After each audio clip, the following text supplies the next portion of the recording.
दोस्तों 2025 में पितृपक्ष कब से कब तक, पितृपक्ष की तारीख तथा शारदीय नवरात्रि कब से शुरू है और कब समाप्त, संपूर्ण जानकारी आप दोस्तों हिंदू पंचांग के अनुसार भाद्रपद मास की पूर्णिमा तिथि पर पितृपक्ष आरंभ होते हैं, जो आश्विन मास की अमावस्या, जिसे सर्वपितृ अमावस्या भी कहा जाता है, और उस दिन समाप्त होते हैं। इस बार पितृपक्ष 7 सितंबर से आरंभ होकर 21 सितंबर दिन रविवार को समाप्त होंगे और शारदीय नवरात्रि 2025 में 22 सितंबर दिन सोमवार को मनाए जाएंगे। दोस्तों, बच्चे बड्ढे सभी को पितृपक्ष में कुछ ऐसी सावधानियां हैं जो बरतनी चाहिए। दोस्तों, मान्यता है कि मृत्यु के देवता यमराज श्राद्ध पक्ष में पितरों को मुक्त कर देते हैं ताकि वे स्वजनों के यहां जाकर तर्पण ग्रहण कर सके। भाद्रपद पूर्णिमा पर पितर लोक से धरती पर आ जाते हैं और 16 दिनों तक श्राद्ध तर्पण पिंड दान ग्रहण करके सर्वपितृ अमावस्या की रात्रि को पितृलोक चले जाते हैं। इसलिए ये 16 दिन पूर्ण रूप से पितरों को समर्पित होते हैं। इन 16 दिनों में पितरों की आत्मा की शांति के लिए पिंड दान श्राद्ध तर्पण कर्म किए जाते हैं। पितरों के लिए श्रद्धा से कुछ समर्पित करना ही श्रद्धा कहलाता है। ये 16 दिन पितरों को प्रसन्न कर पितरों की कृपा प्राप्त करने के लिए बहुत ही खास माने जाते हैं।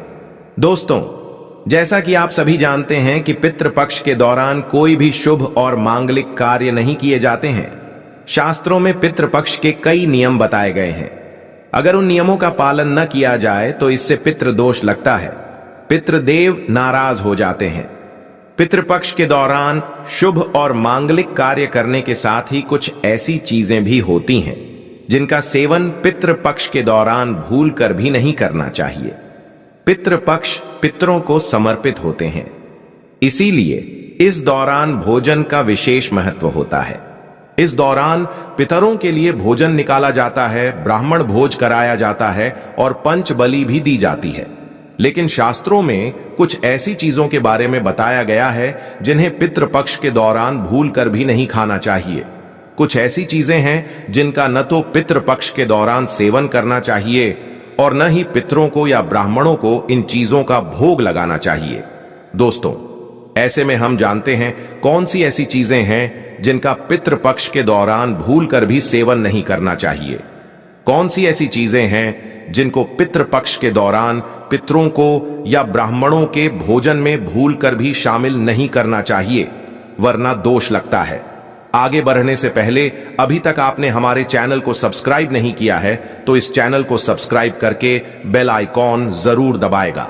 सच्चे दिल से कमेंट बॉक्स में लिखे ओम नमः शिवाय। दोस्तों, बड्ढे बुजुर्गों द्वारा, ब्राह्मणों द्वारा आपने अधिकतर यही सुना होगा कि पितृपक्ष के दौरान वही भोजन बनाएं, वही भोजन का पितरों को या ब्राह्मणों को भोग लगाएं जो पितरों को पसंद था, तभी ही की आत्मा को शांति मिलती है।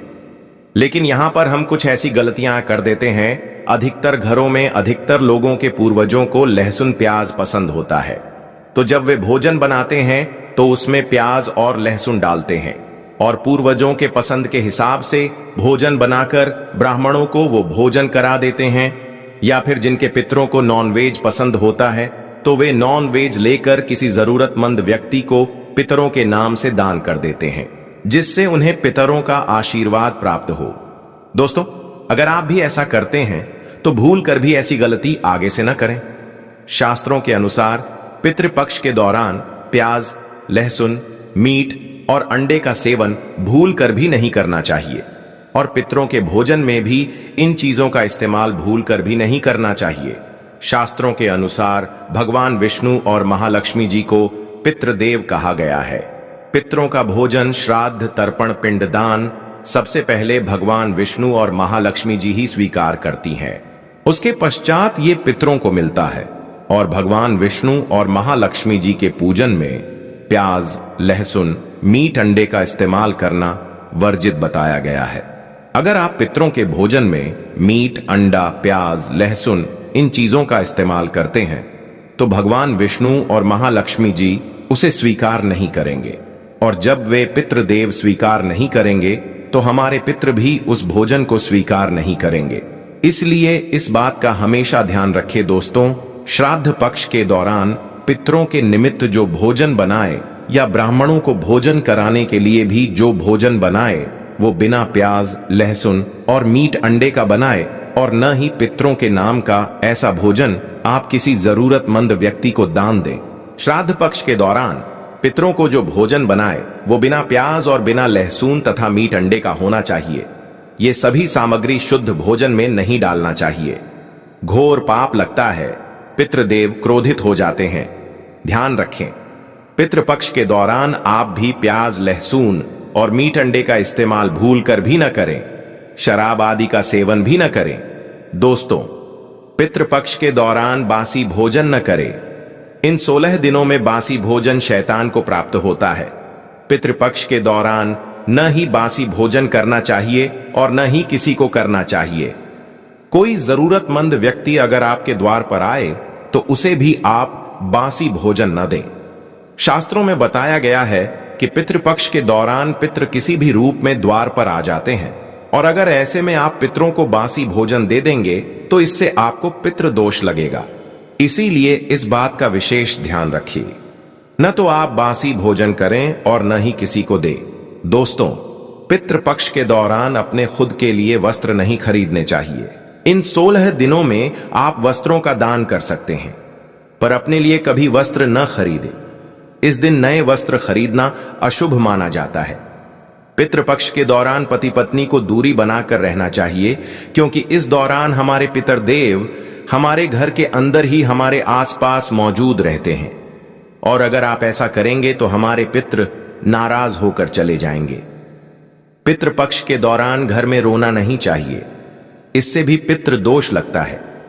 इन 16 दिनों के अंदर खुशी खुशी पितरों का स्वागत करना चाहिए, उनका आशीर्वाद प्राप्त करना चाहिए। दोस्तों, पितृपक्ष में पितरों का भोजन बनाते समय भोजन में चावल, दाल या रोटी न बनाइए।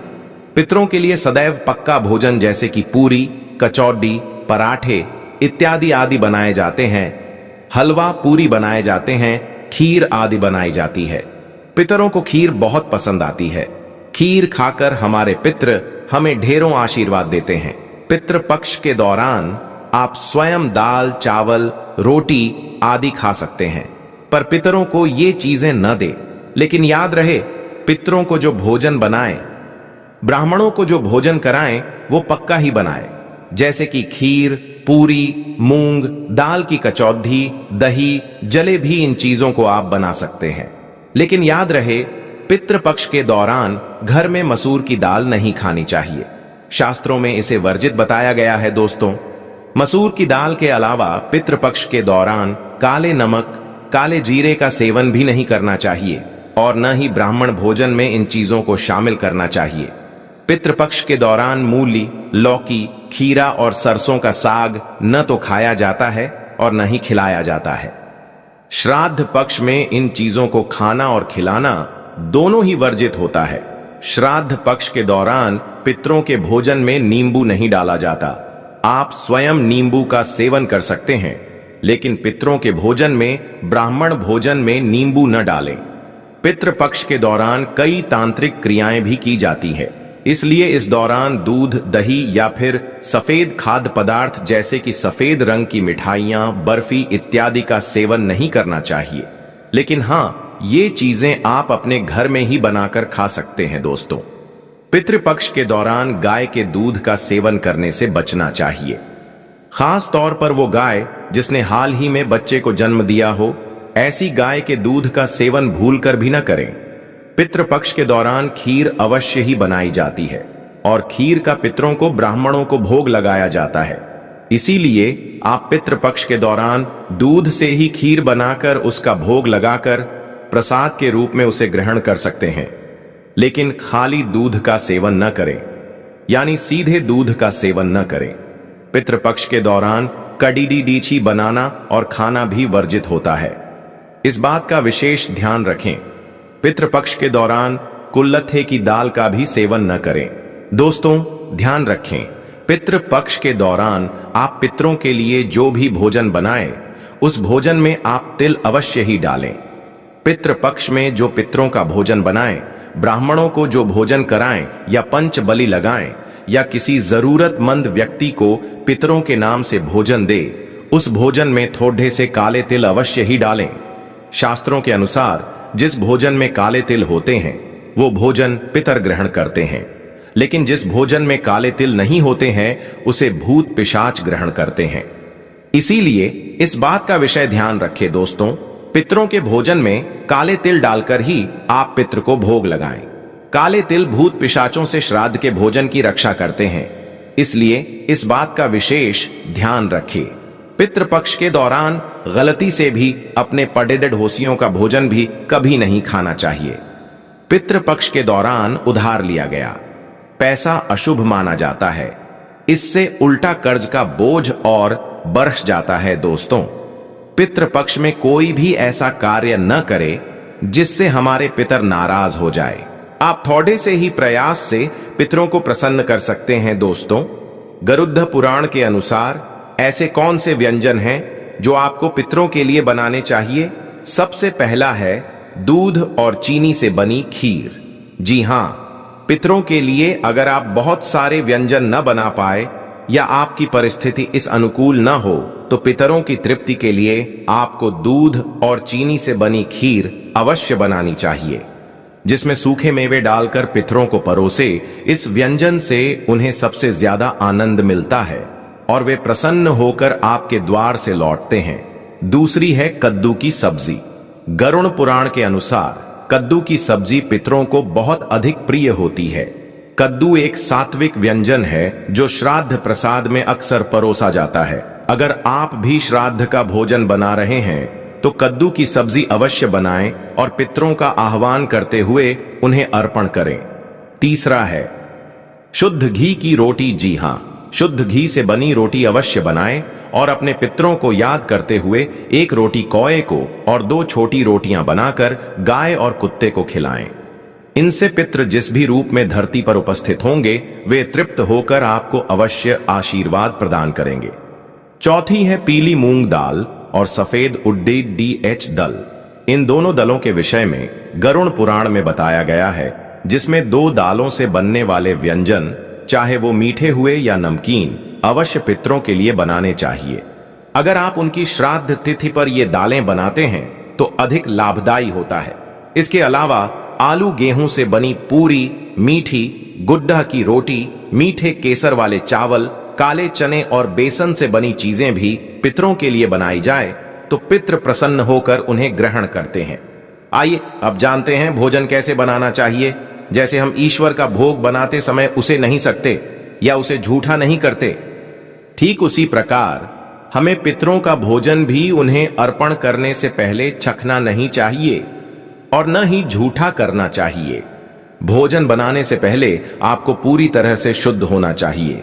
बिना स्नान आपको पितृ भोजन नहीं बनाना चाहिए और जो स्त्री मासिक धर्म में हो उस वक्त भी उन्हें पितृ भोजन को नहीं बनाना चाहिए। पितृ भोजन बनाने से पहले रसोई घर को गंगा जल से और यदि गंगा जल न हो तो साधारण जल छिड़क कर पहले स्वच्छ कर लेना चाहिए और उसके बाद भोजन बनाने से पहले ओम पितृ देवाय नम या ओम वासुदेवाय नम इन मंत्रों का उच्चारण करके ही भोजन बनाना आरंभ करना चाहिए। आइए अब जानते हैं कैसा भोजन नहीं बनाना चाहिए। कई लोग मानते हैं कि उनके पितरों को मांसाहार भोजन पसंद था तो उन्हें पितर श्राद्ध पर मांसाहारी बनाकर खिलाना चाहिए, किंतु पितृलोक में प्रवेश के पश्चात पितरों का भोजन सात्विक बन जाता है, इसलिए उनके श्राद्ध या भोजन में तामसिक व्यंजन का प्रयोग कदापि नहीं करना चाहिए। केवल सात्विक व्यंजन ही उनके लिए भोजन में बनाने और खिलाने चाहिए। तामसिक व्यंजन के साथ प्याज, अदरक, लहसुन का प्रयोग भी श्राद्ध भोजन में नहीं करना चाहिए। इन पदार्थों का प्रयोग भोजन में करने से पितृ भोजन ग्रहण नहीं कर पाते और वे भूखे ही पितृलोक लौट जाते हैं। पितृ भोजन में ज्यादा तेज मसालों का प्रयोग न करें। जितना हो सके भोजन को मीठा और सात्विक बनाना चाहिए, जिससे पितृ उन्हें आसानी से ग्रहण कर पाए।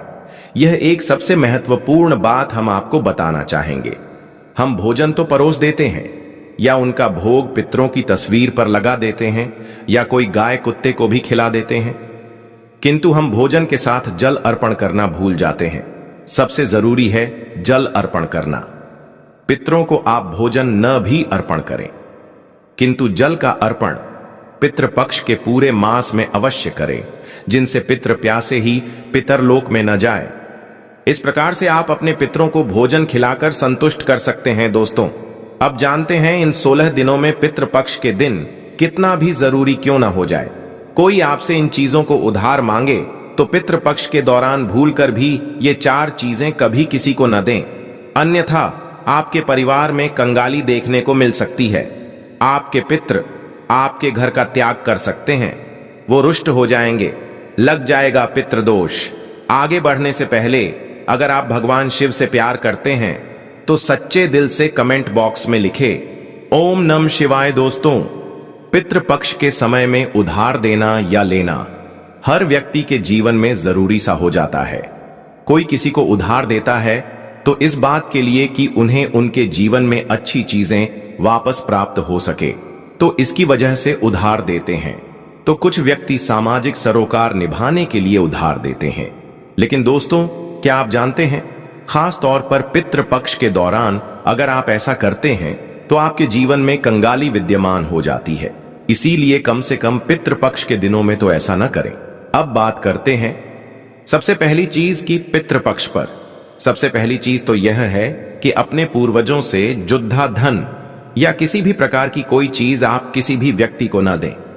जैसे कि हमारे बुजुर्गों द्वारा दिया गया कोई चांदी का सिक्का या रुपया पैसा, या फिर आशीर्वाद के तौर में दी गई कोई कीमती चीज या कोई धार्मिक वस्तु या किसी भी प्रकार की कोई निशानी और भगवान से जुड़ी पूजा की सामग्री आप भूल कर भी किसी को उद्धार या फिर दान के तौर पर कभी न दें, क्योंकि माना जाता है कि अगर आप इस प्रकार की सामग्री दूसरे व्यक्ति को दे देते हैं तो आपके पूर्वज नाराज हो जाते हैं और बुजुर्गों द्वारा मिला आशीर्वाद खत्म हो जाता है। इससे पितृ दोष लगता है और आपको वो नहीं प्राप्त हो पाता जो आपके पूर्वज यानी आपके पितर जो आपके लिए करने वाले थे। तो सबसे पहले आपको इस बात का ध्यान जरूर रखना चाहिए, बुजुर्गों द्वारा कोई सम्मान में मिली चीज कभी किसी को ऐसे ही नहीं देनी चाहिए। इसे हमेशा रखें संभाल कर। बुजुर्गों द्वारा सम्मान में मिली चीज सोना, चांदी, हीरा, मोती से भी कीमती होती है। इससे यूं ही बर्बाद न करें दोस्तों। इसी तरह पितृपक्ष को धन से भी जोड़ा जाता है। पितृपक्ष के दौरान हमारे पूर्वज साक्षात धरती पर आते हैं और उनका आगमन हमारे घर में होता है और उनका आशीर्वाद सुख समृद्धि में बदल जाता है, धन वैभव की प्राप्ति होती है। तो इस बात का ध्यान आपको जरूर रखना चाहिए कि पितृपक्ष के दौरान भूलकर भी कोई व्यक्ति आपसे धन उधार मांगने के लिए आता है तो आपको उसे उधार पैसा नहीं देना चाहिए और ऐसे में आपको किसी अन्य व्यक्ति से उधार भी नहीं लेना चाहिए।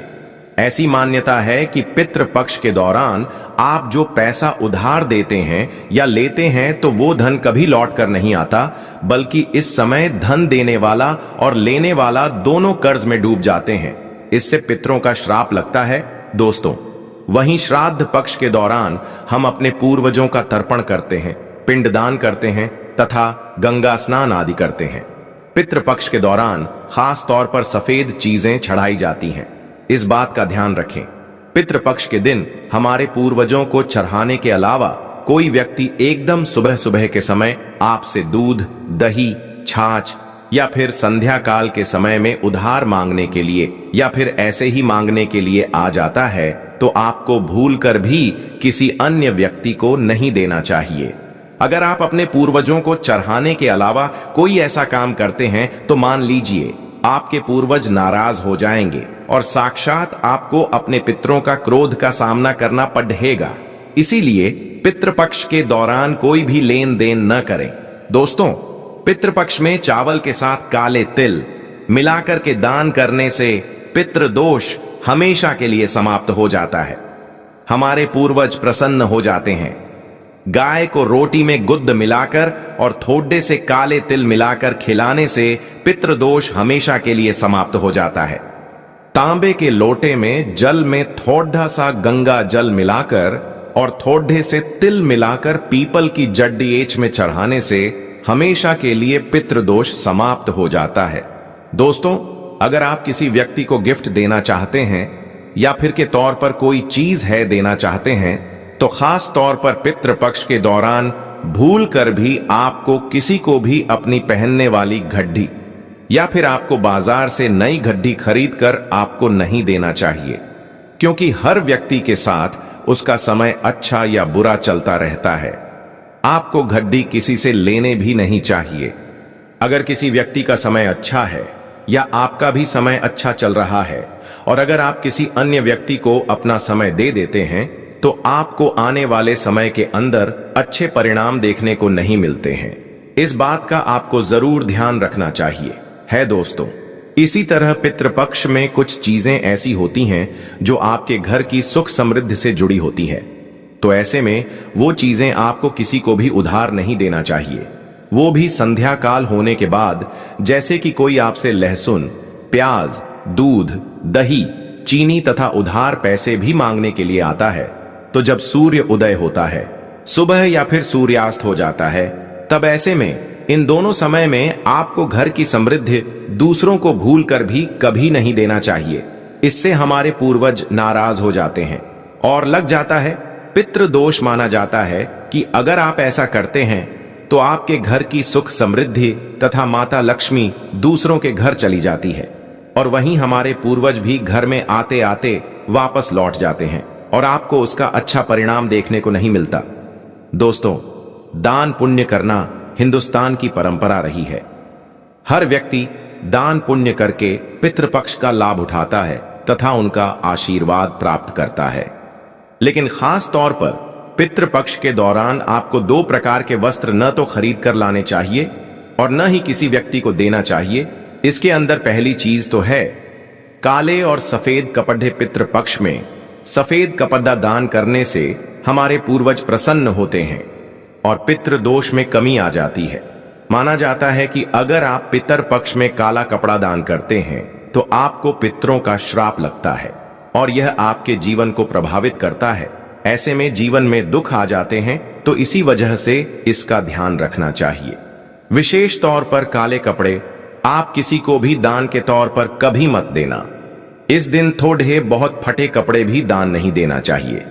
ऐसी मान्यता है कि अगर आप ऐसा करते हैं तो सामने वाले व्यक्ति के जीवन में कंगाली आ जाती है और देने वाले व्यक्ति के जीवन में राहु दोष लग जाता है और साथ ही साथ हमारे पितृ हमसे क्रोधित होने लगते हैं। तो इस बात का आपको जरूर ध्यान रखना चाहिए। पितृपक्ष के दौरान अपने लिए नहीं, दूसरों को देने के लिए वस्त्र खरीदने चाहिए और दान करने चाहिए, लेकिन काला कपड़ा दान न करें। सफेद कपड़ा दान करना बहुत ही शुभ और मंगलकारी माना जाता है। दोस्तों, महिलाओं की आदत होती है कि जब रसोई के अंदर किसी प्रकार का सामान कम या ज्यादा होता है तो अपने आस पड़ोस में मांगने के लिए आ जाते हैं, जैसे कि तेल, घी या फिर अपने घर की हल्दी। यह तीनों चीजें सौभाग्य का प्रतीक मानी जाती है। खास तौर पर पितृपक्ष के दौरान जिस घर में ये चीजें होती हैं वहां पर सुख समृद्धि बनी रहती है। तो पितृपक्ष के दौरान अपने घर से भूल कर भी इस प्रकार की कोई भी चीजें आपको उधार न तो देना चाहिए और न ही किसी से लेना चाहिए। अगर आप ये गलती करते हैं तो देखते ही देखते आपके परिवार पर दुखद परिणाम देखने को मिल सकते हैं और आपके घर की सुख समृद्धि दूसरों के घर चली जाती है। दोस्तों, पितृपक्ष के दौरान अगर आप किसी व्यक्ति को दान देने की सोच रहे हैं तो आप नए कपड़े दे सकते हैं। जो आपके अपने पहने हुए और अपने पुराने कपड़े भूलकर भी कभी किसी को दान के तौर पर या फिर पहने हुए कपड़े किसी को भी ऐसे ही नहीं देना चाहिए। अगर आप अपने कपड़े किसी अन्य व्यक्ति को देते हैं तो याद रखिए, कपड़ों के साथ साथ आपकी समृद्धि जुड़ी हुई होती है।